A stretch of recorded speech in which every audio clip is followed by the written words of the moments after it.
Hello, Travis Separate here. Going through some stuff. I had some requests. People asked me about do-it-yourself mandrels.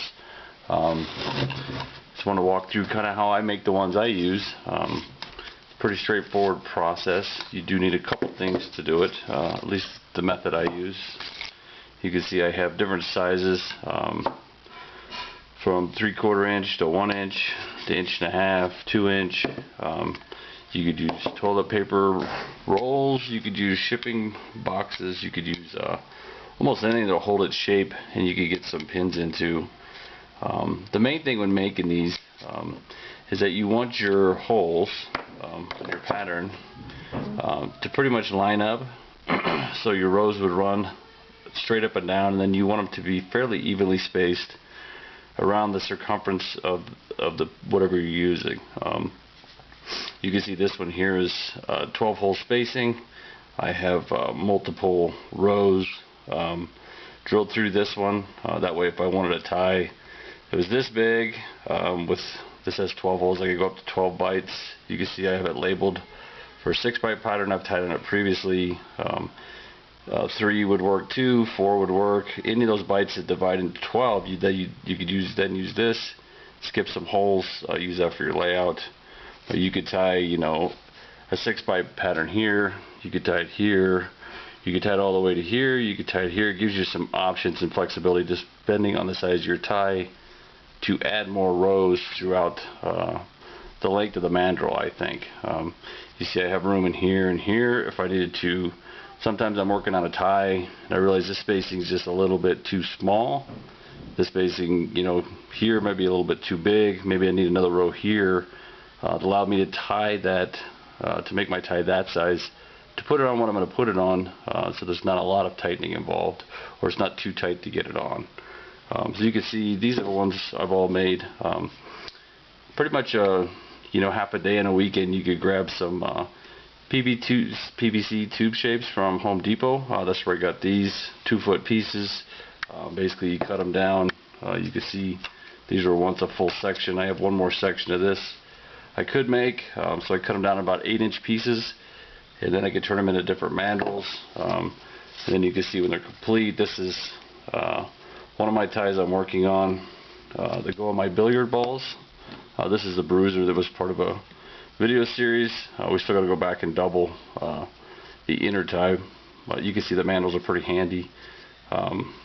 Anyhow, I thought I'd go through a couple different ways to make these, and then give you guys some ideas on how you can create your own.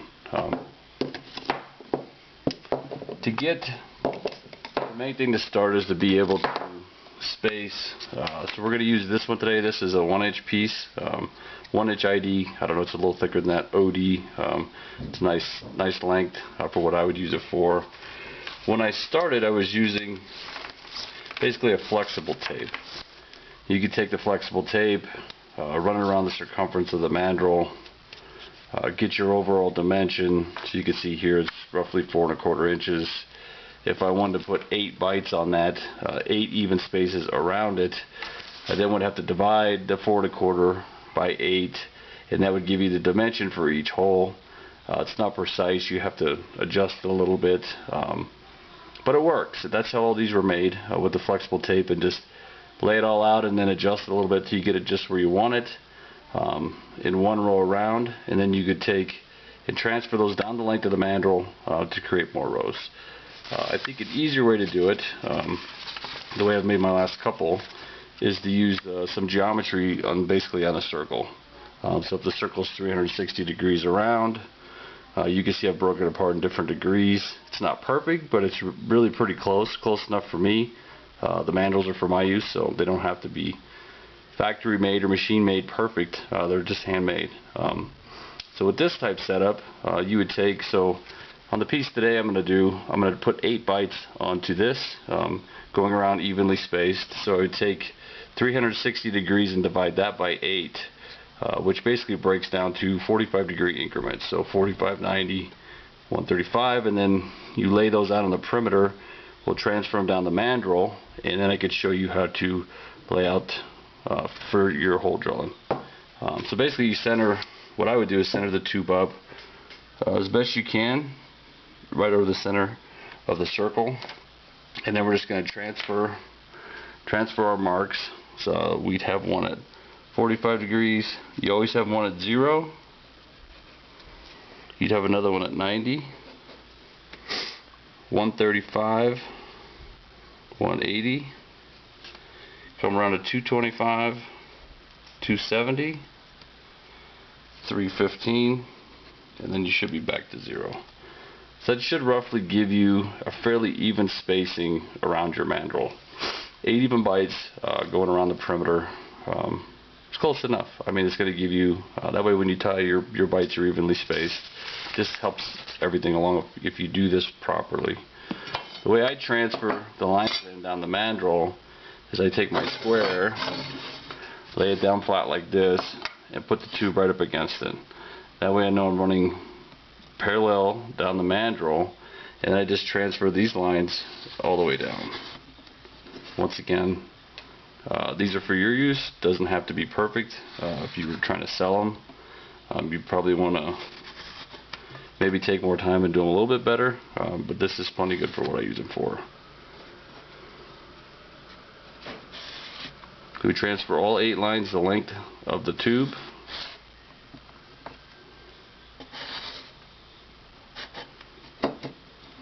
Get them all the way down. You could use a ruler for this. You could use any way you can get something this can lay flat against, and you could transfer your lines through the length of the mandrel. The speed square for me, it's something I use with my work, so it works good. It's got a nice straight edge, sits square to the tube, and everything lays out nice. So one more.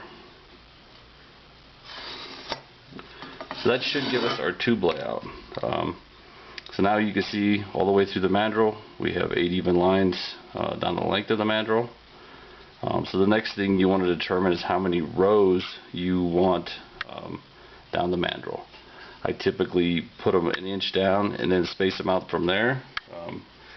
The easiest way to do that is with simply a tape measure. If I could find mine.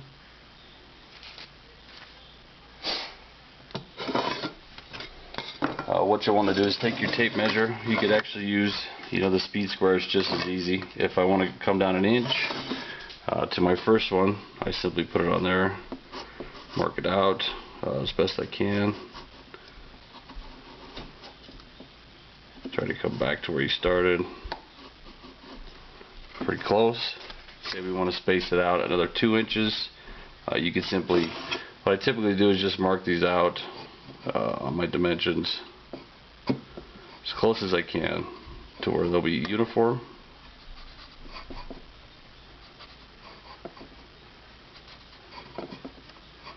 So you get all the way back to where you started.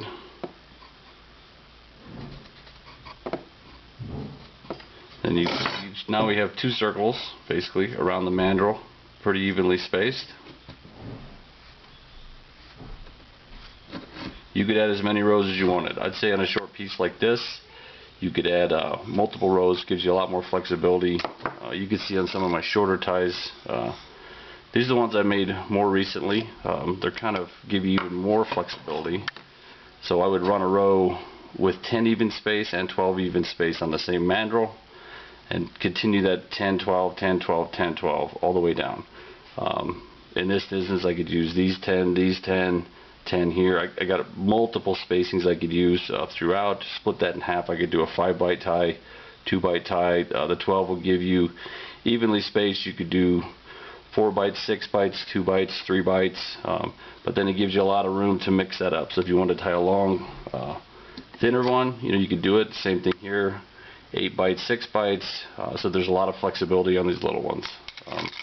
However you want to make them up, pretty simple to do. The way we go about making holes, what I have is it's a drill and tap set, 6 30-seconds. You could buy these from Home Depot. They're like probably a $5 to $6 investment, but it would last forever doing this, so it's pretty cheap amount of money to spend, I think, to get you going. With that little drill and tap set, what you get with that is the drill bit. So you get the drill bit to drill the pilot hole, and then it comes with this little tap tool that will then go through and create the threading through your hole in the PVC tube, to which you buy these set screws. Once again, these are available at Home Depot. These are available at Ace, Lowe's, anywhere.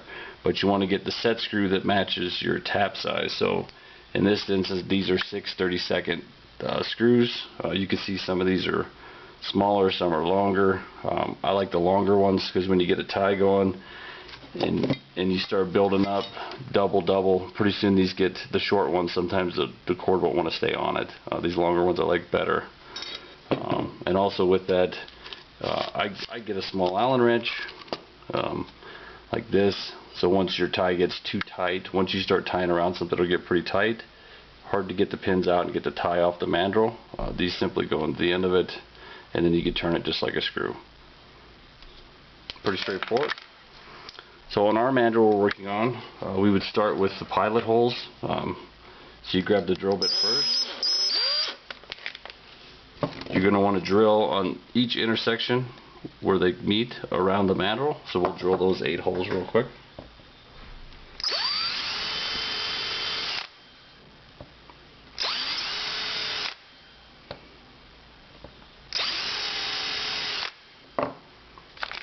Got a few drilled just to get us going.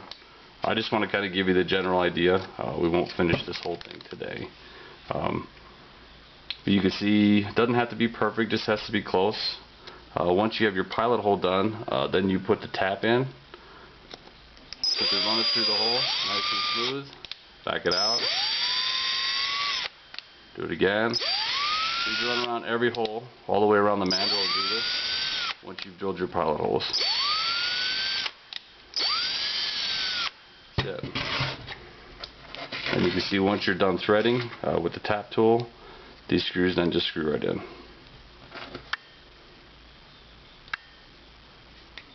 Just like that. Pretty straightforward. I hope that helped you guys get going. Another thing you could do too is they make screws, just standard screws. They're cheaper than these little the little taps.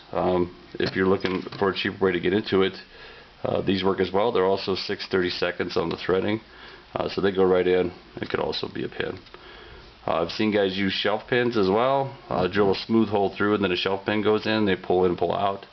Lots of different options for making your mandrels and what you want to do. Please look for my videos on my YouTube channel at Naughty by Nature, and then they'll also be on my Facebook page. If you have specific questions, happy to address them. Just let me know. Thanks.